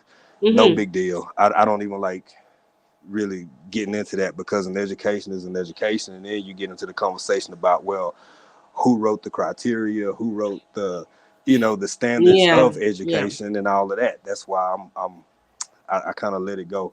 But those are the things that prompted and propelled me to uh and once I got that itch, I just went down a rabbit hole, sister, and I just couldn't learn enough, and I never stopped learning. The only difference between what started me or who started me versus now, I would have to say myself, because it wasn't something that was discussed or really mentioned or brought up in the household at all. I wanted answers. I needed some answers to the questions I had, and I didn't get satisfactory answers. So I said, okay, well, let me go read this book. Let me check this out. Let me check that out. Mm-hmm. And it's lonely. It was lonely then, and it's That's still lonely exactly. I now was going to just because, ask you. It's lone. Okay, yeah. You went yeah, there already. Yeah, it's lonely. yeah, not a lot of people, especially when I was young. I mean, this has been my thing since I was in my early 20s. Initially, I wanted to go to law school, U of H, University of Houston. Mm-hmm. And, I decided not to. Life happened, stuff was happening, whatever. But I chose another path and other paths. But yeah, it was lonely then. Not a lot of people are completely bored in most cases, from my experience, by history. And even now that I mean, it's like two parts. It's easy to say, okay, like I'm on a pad right now talking to you. I have my phone laying over there. Well, my phone is in the house. I'm back outside right now. Mm. But uh, it's like, okay, you have all this information at your fingertips, but what good is that if you don't know what you need to even go look for? You don't know that you don't know what you don't know. So that's back to So, the community, I guess. It's back to the community because my parents couldn't give me everything. Um, in terms because they were busy working, you know what I'm saying? But when I started asking them about their experience, especially when in England and what they had to go through, I couldn't do mm-hmm, that because I wasn't raised to keep silent because my parents were by that point now in Canada. I wasn't raised to hush up and just ride along like they were. right, They would probably lynch me right, because I'd be like, yo, but it's like they taught me to read. They took me to the library and to go seek and search out and find for myself. And they did teach me some things about Black history, but they didn't have time to be like historians of Black history because they're busy working and raising a family and trying not to get, attacked and hurt and, from these communities that wanted them there to work, but didn't really want them there at all. So, and then I think Hand in there was just talking about coming together. Yeah. I don't know if I'm coming together. I'm just coming together with our community because I don't think we can build bridges across all these different communities. It's just, we need to get ourselves together. I think we need to get ourselves together. Hi, Miss Cherie. I see I put you on here, so just letting everyone know she's on here. What do you want to add to the conversation, Miss Cherie? I want a good morning, what I wanted to talk about was that coming together. Mm-hmm. We started the Soil Family Expo to bring everybody together to teach and encourage homesteading, gardening, being self-sufficient. But we make it so hard, and I said it in the comments, we make it hard. Yeah, you're right. To be able to do things like this because we want to cheat, rob, steal, it's always something. And then we make it hard to come out and say, hey, this is what happened or this is what's going on, because once you start coming out and saying things, then you become messy. Yeah, absolutely. Exactly. So how do we, let's discuss that. Because exactly, I don't want to be messy. You don't want to be messy. But if somebody does something, there has to be something. Yeah, you got to warn people. You got to say, this person is not right. This person is not operating properly. Because what we do have to realize is, there are people out here that are actors in what they do, and their acting skills can be so great to where you think, oh my God, this is amazing. So you kind of turn a blind eye to all the harm it could be doing to you. And then when it come out and you see certain things, it's like, oh man, and I'm saying this because back to this Soil Family Expo, we created this thing because we wanted to share our knowledge with our community, but we had an opportunity to where we could expand it and use our entire virtual community to push this message of grow your own food. Yes, do what you got to do. And the devil strike. The devil strike big time. Of course, he didn't always, but he did strike, and he striked he striked in a way that it hurt us to our heart. But we know that this is what people do. And I told my husband, soon as things went down, I said, this is what we do to each other. This is why we have a hard time, because we do stupid stuff like this. God is putting everything in our lap. He just dropping everything in your lap. And here come that devil. And sheep and wolves clothing. Wolf in sheep's clothing. Yep. Wolf and sheep clothing. You gotta keep your eyes open. You gotta keep your eyes open, and then you can't really blame people when they don't say, because I could say a whole lot, but I refuse to be messy. I know exactly what you're saying. Exactly, because then it's like, oh, you're messy. You run up your mouth. You're spreading all these stories and causing all this conflict. Meanwhile, you're just telling them what happened to you. I've been there too. It's like, how do you present this information without being messy? Yeah, you gotta, because you want to warn people. Exactly, you want to, because people want to warn people destroyed from these snakes. Yeah, and I say all the time, we don't ask anybody for anything. We try to give as much as we can. We try to help people, whether it's just encouraging them or whatever. If we can send you something, we do what we can to help people. We give things, we grow things, we got eggs, meat. We give things to our community because this is what God wants us to do. But then you got people that'll come back and make you look like the worst person on planet just because they couldn't succeed in what they wanted to do to you or your family. Yeah. Wow. So jealousy and envy is a wicked, wicked thing. And people don't understand what people will do when they're jealous and envious. Like they'll kill, it's a very dangerous thing. And but what I don't want it to do is, and this, we say this all the time at Black Tropical, we say we don't do race, religion, sex, all of that politics, because these are the things that's created to separate us. Of course. And we don't want to separate. We want we want to pull everybody together because at the end of the day, we need each other. I agree. You know, I 100% agree. We But at the definitely same need time, ourselves. at the same time, I know I agree with you 100%. But for me, because I'm not under a brand, so I'm just talking whatever I want to talk for now until I decide on a brand I want to like stick to. But we're not allowed to speak, and that's why I'm trying to just have conversations, because these conversations, I know, but we definitely need ourselves. We need our race first. We need each other. We make it hard to where, why would I continue to keep trusting my people and putting my time, energy, and money into my people when y'all turn around and gonna stab me in the back? So let me go and branch out and find more. So I'm not saying don't go to our people first, but I know my entire neighborhood is mostly Caucasian. I know my neighbors. I can go knock on any door. I can take whatever I need. They will bring us stuff. We look out for each other. And, and I can see that you have a heart of love. You have a heart of love, and I can see that through the computer. So don't get it twisted. I know you got a heart of love. That just comes off of you from the very first time I got onto your channel. So I understand exactly what you're saying.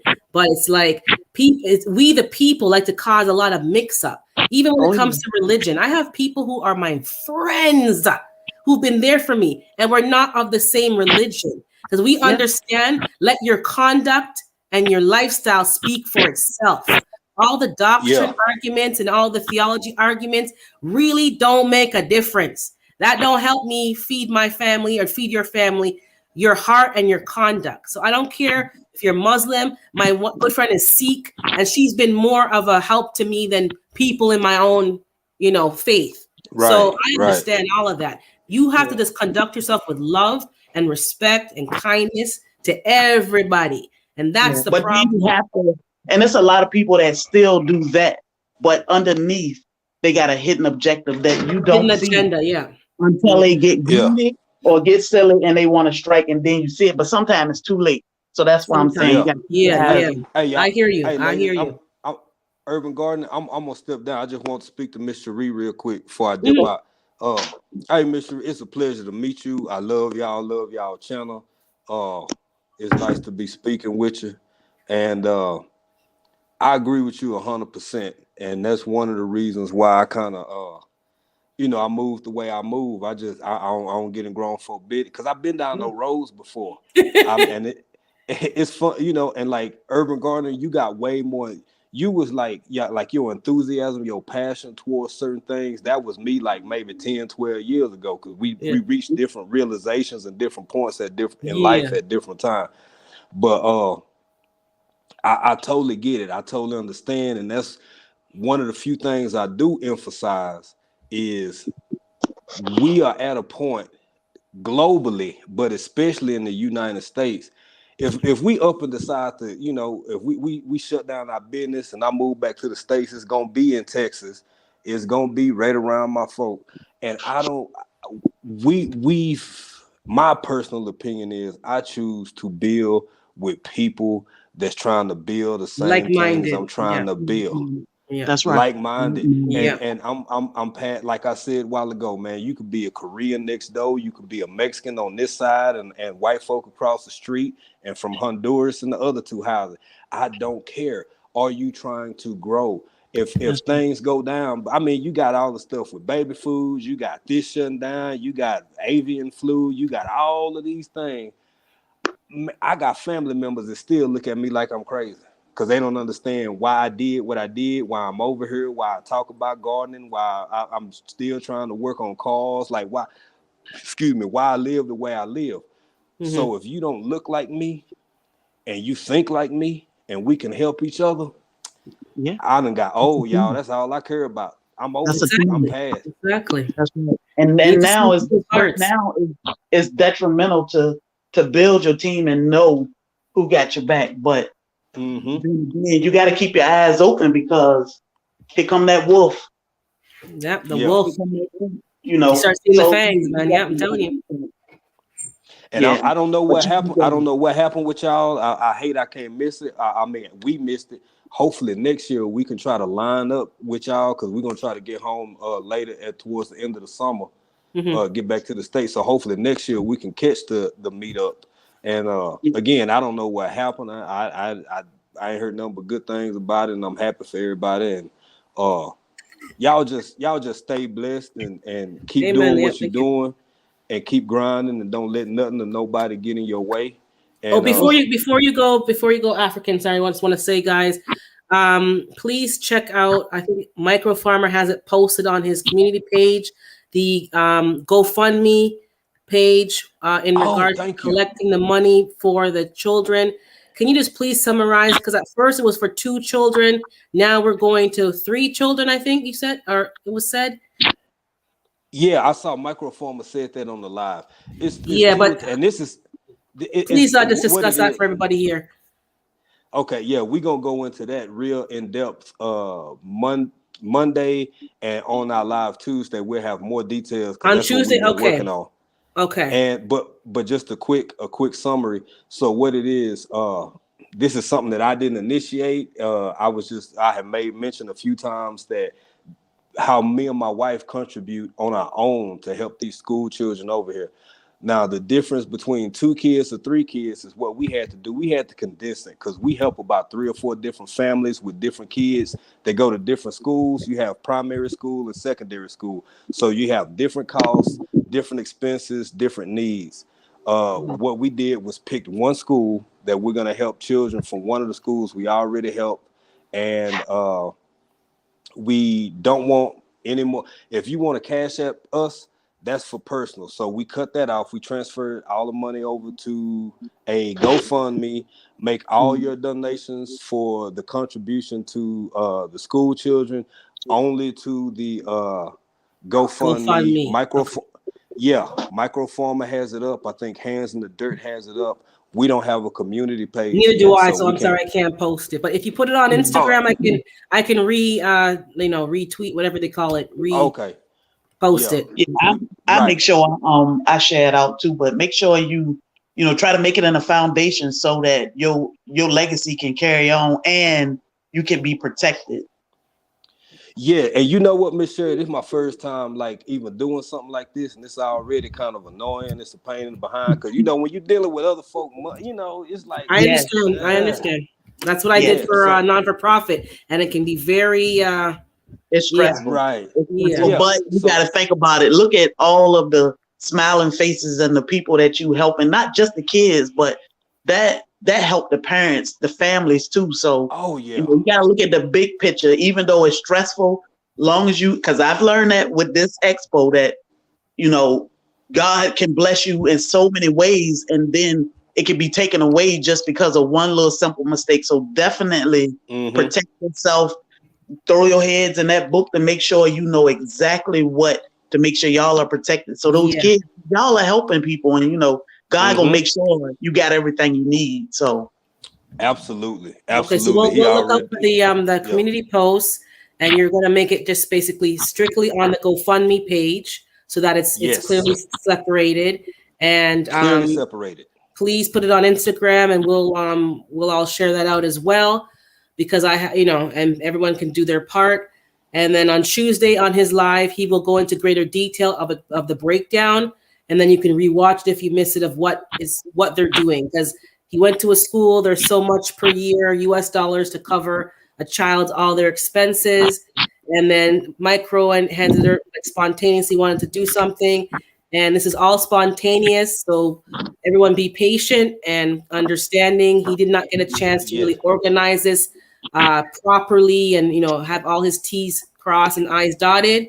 So the next time around, for sure, it'll be more clear and more organized.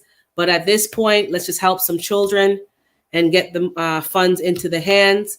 And the next go around, it'll be done in a more clear manner. So don't take out any frustrations on April and Mr. Dreamin' here. They're just trying to do a thing. They got drawn into it inadvertently because everyone just wanted to help. And I just thank you. And I just want to say thank you to everybody that donated. This is your money. We moved it over, so it won't be in our thing. Now, if y'all that other stuff we do, buy me coffees and our little cash out, that's for us. But thank you to everybody who donated, who's involved. People had questions, and I totally understand about people wanting to wait until it was in a Separate, GoFundMe. No offense, no harm, no foul. It ain't personal. I get it. I move the same way. And I also want to say that tomorrow we've set aside a time. We'll be meeting with the head mistress. We'll be meeting with some of the teachers and the staff. We videoing everything. Oh, that would be fantastic. Video. Yeah. So y'all look forward to that. So you can meet some of the children, see what the school is like, and see just how big an impact that your donations are having. Because like Sister Sherry just said, man, it's not just the kids you helping. When you help a family over here, like in other places, but when you help a family over here, you taking so much stress off of their parents, because tuition fees in college and school, private school and stuff is high in the United States. But over here, time wise, I want to say it's slower. It's like 25 or 30 years ago. That's people hope. People will sit around and eat nothing but like corn and beans and work 2 or 3 or 4 just so they can put their kid in school, because they feel like that hope that they need and want their kid to learn English. They need and want their kid to maybe go to America or to the UK or to Sweden or London and go to law school or medical school or something. And it starts when they little. So, the impact is profound. We'll be filming everything. We're going to show everything. And thank y'all so much. I appreciate y'all. And you, Sister Urban Gardener Chronicle, thank you for opening up this conversation, because we all need to talk and vent and share our feelings and things of that nature. And I just want to say, if we ain't got nothing else, we got each other. And however mixed up and diverse and funny looking, because I look funny, there's some more funny looking folk in here. We got each other. We got each other. And we just got to build and grow and keep learning and teaching and learning, and we're going to be all right. But look, y'all, I'm going to step down and I'm going to keep listening. And y'all take care, and y'all have a good evening. Well, morning for y'all. Y'all have a good morning. Yeah, you too. Take care. I want to go on for a few more minutes, but not much longer. But I'll talk to Miss Cherie for a little bit. So I'm not going to stay on long because neither am I. Once we finish, my life lesson. Yeah, I just want to, you're doing a great work there with the expo, but yeah, I guess you're feeling some, I'm not stupid. There's some attacks going on and some things, but keep your head up. You're on the right track. It's gonna be beautiful. People doing good work. That's what happens. The devil wants to come and knock you down and make you want to just throw in the cut. No, man, you can. You're doing a good thing, man. You're doing a good thing. We'll never give up. It can never make us say, we can't do this, because that's how it's designed. So we got this, and we got a huge community on and off social media. It was good. And then, like I said, these attacks coming, and God right behind it. He right on top of it. So it's all good. Always. And it's disheartening. Don't get me wrong, but it's good to see clearly what and who people really are. Yeah. And the earlier you see it, you just gotta thank God. I say, thank God, Lord, you showed me now and not like a year from now when I was deeper in this thing. So God is good in all situations. Your eyes are open, you can see clearly. Thank God for that. But I can't be at the expo, but I'm rooting you guys on, and hope to see some good videos and people's feedback, and maybe next year, God willing, something I can plan for and come down to. But I love what you guys are doing. I love, and I don't know if you heard me. I was asking yesterday. I think you left live for the quail. Did you guys do a video of you processing the quail? I didn't see it. Not yet. We just jumped in quail. We just started hatching quail I think they're about 5 weeks. So I think my husband will process them out at 10 weeks. So and why did you get quail? I don't know if I heard that. Why did you get the quail? You just wanted it, or it was a? So our goal is to be as self-sufficient as we can and get all the skills we can. So of course we meat eaters. we need a source of meat. Quail is excellent protein. They lay eggs at 6 weeks. So from the day the quail is hatched till 6 weeks, they'll start laying eggs at 6 weeks. So for every five female hens you can have one rooster. You can either fry those eggs, boil them, or you can put them in an incubator and hatch your own quail. So, wow, because I did not realize quail was so versatile. And I happened to see, I watched your hatching, I watched somebody else, and I'm like, hold on a second here. I had my head on just chickens, hens. And I'm like, but I can't have a rooster because they're too noisy. But the quail is very more sustainable. And I'm thinking, maybe I need to shift. Hi, Best Yet Journey, and Lynn's Life Lesson. Good to see you. So I'm just wondering how did it taste? Like I've had quail like way back. I don't remember how it tasted. Is it like chicken, or is it like how would you equate it? Well, we haven't tried them. We haven't tried quail yet. And what did you eat? You had a video of something that was it rabbit? Oh, it was rabbit. We had rabbit, and honestly, I'm mixing up the videos. So you had he did a rabbit, and you couldn't do it because it was upsetting you. I think you said you didn't want to see that part, and then I didn't want to see the processing part. So I raised the rabbits, and he processed them out. So he cooked the rabbit, and honestly, when he stewed them, it tastes just like chicken, stewed chicken. Okay. When he fried a couple days later, he fried some rabbit, and it tastes like pork chop. Oh, so can we do without chicken with rabbit or quail? Yes, I mean, and we can in my house, because I know that it takes me at least 19 to 24 weeks to get an egg from a chicken once it's hatched.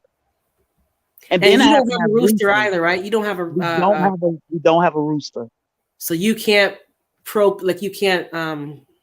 we can't fertilize our eggs. Yeah, you can't breed unless you buy fertilized egg, which is why I said maybe I need to go get quail instead, because so the quail is easier. Quail and rabbit, honestly, because like now we had 2 rabbits have babies, they had 7 each.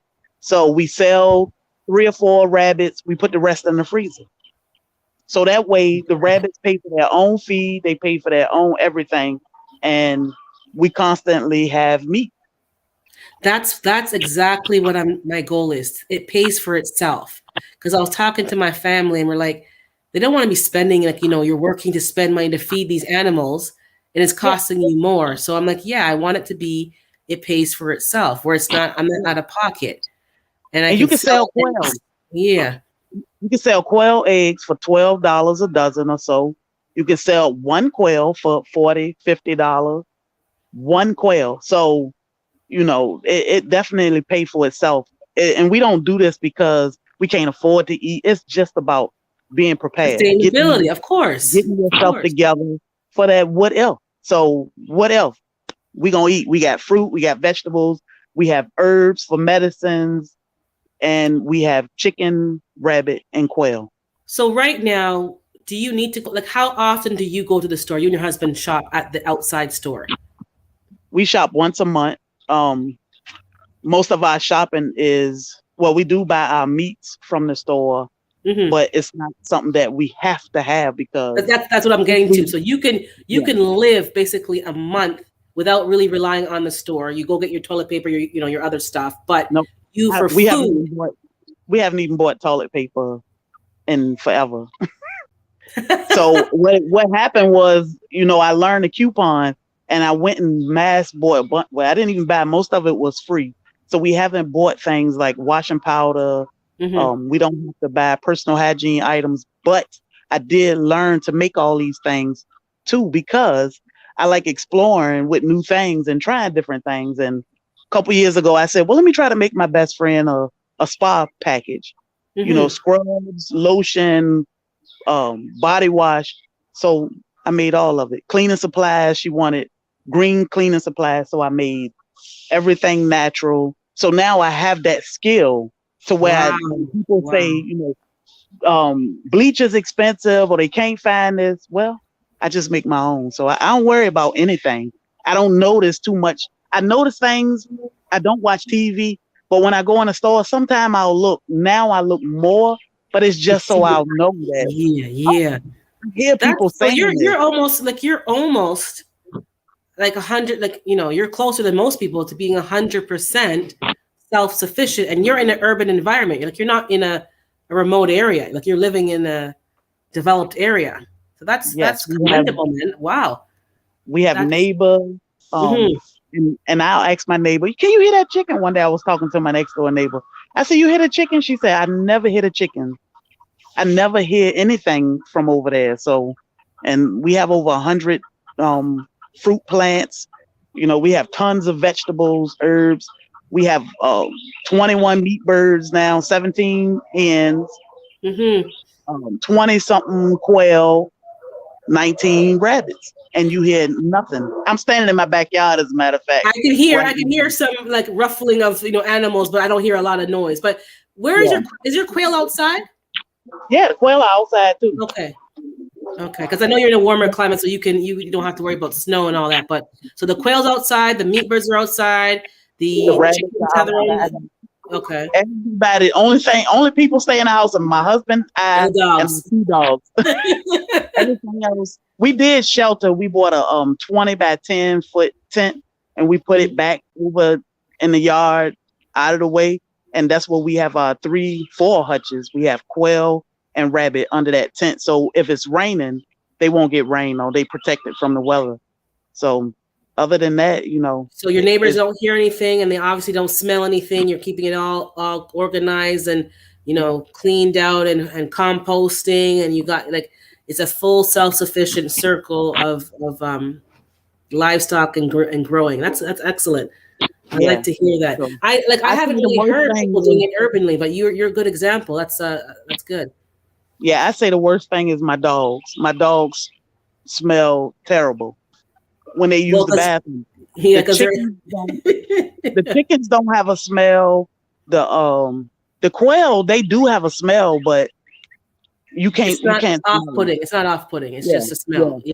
And the rabbits definitely don't have a smell, but it's all great fertilizer. We use the rabbit poop straight from the hutch, which we just shovel it up from off the ground because they have wire bottoms, so it falls through to the ground. We use that straight in our garden. So, and we were talking about, you know, planter garden. We're always talking about soil health. So your soil is probably very nutrient dense. You don't have to use any external fertilizer. You got the nitrogen from the chickens. You got the rabbit poop. You got the quail poop now. Like wow. That's so good. We love that the journey of seeing how much we can do or how far we can go, but still keep it presentable for our neighborhood. No complaints. The city will come through, and you know, absolutely no complaints. So it's working for us. That's the way it should be. You should not be that one neighbor that's just, making the place. Yeah, I understand. That's excellent. I've been watching since I came to your channel. I've been watching you, and it's very good to see because,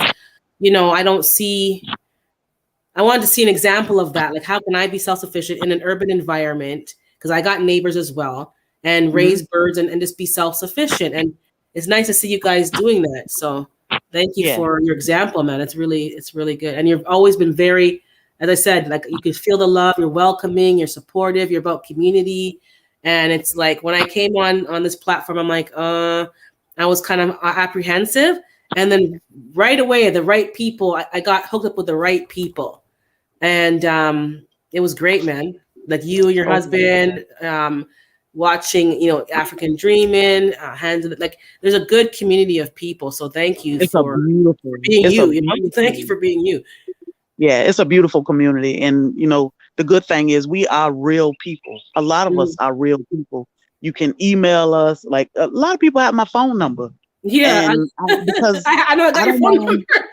I don't mind talking to people, and because we need each other, and that encouragement and that little teaching, I may know something to help you, and vice versa.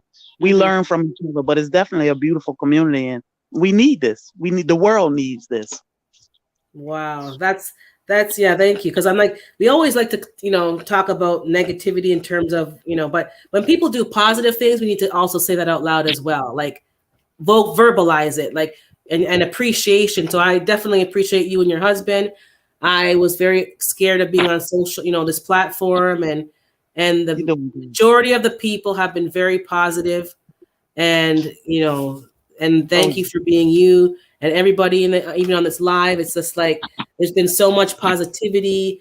I've been on people's lives, I've been on mine, and it's like we don't even know each other, but we do know each other. There's a commonality. There's something there that's just connecting us. Yeah, good morning, yeah. So thank you. You guys are a good example, and you're very open. So I can sense that. Yeah. We don't have anything to hide. So that's a freeing feeling, eh? Not having to hide. That's such a liberating, freeing. I mean, we all are human. We've made mistakes. We've been great. We've had downfalls. We've been married. We've been divorced. We've raised kids. We've all been through things. We've fought. We've cried. We've laughed. This is life. We are all human. And for somebody if anybody sit back and say, "Hey, I'm perfect," run. Because nobody is perfect. I'm telling you. Yeah. So, but I appreciate you, and next year we'll have more time, and we'll put this thing out earlier than 2 months, so people can plan to come. But it's gonna be great. We'll make sure we hashtag all of our videos and lives so that everybody can see, because it's gonna be beautiful. It's about growing this world. So this is true. I'm going to close off. I know you're going to go, and I'm going to I'll wind it down and close it off. But thank you, and we're going to talk. And you're not on WhatsApp, eh? Because I was going to call you on WhatsApp, but I'm not. But know what I'll do? I'll just drop down. I mean, you can drop me down, and when you finish. Yeah. Okay, I won't be much longer. Where's this button here? Because I don't know what I'm doing. It's always. Okay, Kick from Studio. I think it's Kick from Studio. No, did I pick Kick from Studio? Is it Kick from Studio? No. You just want to drop me down. It's remove. Okay, hold on. Remove. Oh, okay. Okay, I see you're in the waiting room. Okay, guys, I am going to close off. Just to summarize what we talked about. We talked about the Buffalo shooting. We kind of hashed that out and all the issues. I wanted to say to everybody, enjoy your family time, enjoy your weekends. Don't go to bed angry with anybody in your household, and be quick to forgive and to resolve things within your family and household, because you just don't know what's going to happen, what's happening in these streets. Thank you all for being who you are. Have a wonderful and blessed day. And just remember to check in with the lives this week. Please check in with African Dreaming on Tuesday, and he'll be discussing further and explaining the GoFundMe for sending children to school in Tanzania. And follow Hands in the Dirt's advice. Help somebody else. Be kind to somebody else.